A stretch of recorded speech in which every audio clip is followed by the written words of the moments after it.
नमस्कार, मैं प्रियांश शलाजा, आप देख रहे हैं न्यूज प्लस 21। आइए एक नजर डालते हैं देश विदेश व राज्य की दिन भर की 21 प्रमुख खबरों पर। अमीन मेमन अब छत्तीसगढ़ कांग्रेस अल्पसंख्यक विभाग के अध्यक्ष।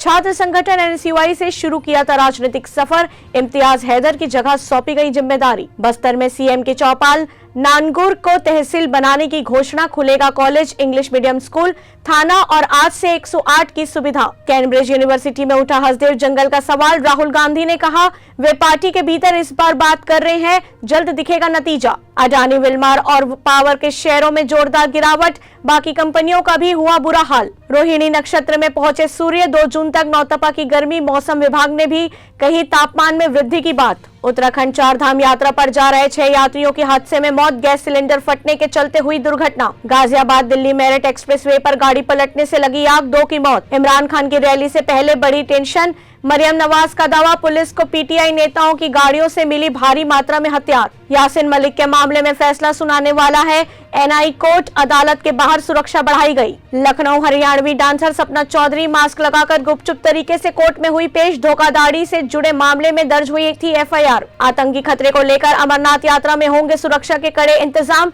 ड्रोन और आरएफआईडी का होगा इस्तेमाल। पंजाब सरकार ने धान की सीधी बुनवाई करने वाले किसानों को सब्सिडी देने के लिए लॉन्च किया पोर्टल। पीडीपी के नेता वहीद पारा को मिली जमानत। विधानसभा में भिड़े अखिलेश यादव और केशव प्रसाद, बाप तक पहुंच गई तूतू मैमे से शुरू हुई थी बहस। इंडिगो का चौथी तिमाही में घाटा बढ़ा, ईंधन की लागत बढ़ने का असर, आय 29% बढ़ी। झीरम हमले को हुए 9 साल, नक्सली हमले में गई थी कई कांग्रेस नेताओं की जान, मृतकों को समर्पित किया स्मारक। श्री हरमंदिर साहिब के अंदर भजन के दौरान नहीं बजेगा हारमोनियम। ममता बनर्जी के मंत्रिमंडल में फेरबदल की अटकलें तेज, बाबुल सुप्रियो बन सकते हैं मंत्री। नेटफ्लिक्स के पहले यूएसए के सिनेमाघरों में दस्तक देगी धनुष की द ग्रे मैन। असम में बाढ़ की स्थिति में लगातार सुधार, मरने वालों की संख्या हुई 27, अभी भी 5.80 लाख लोग प्रभावित। सीबीआई के बाद ईडी ने भी कार्ति के खिलाफ दर्ज किया केस, आरोपियों से होगी पूछताछ। ऐसे ही जानकारियों के लिए देखते रहिए न्यूज प्लस 21, आपके हक की बात।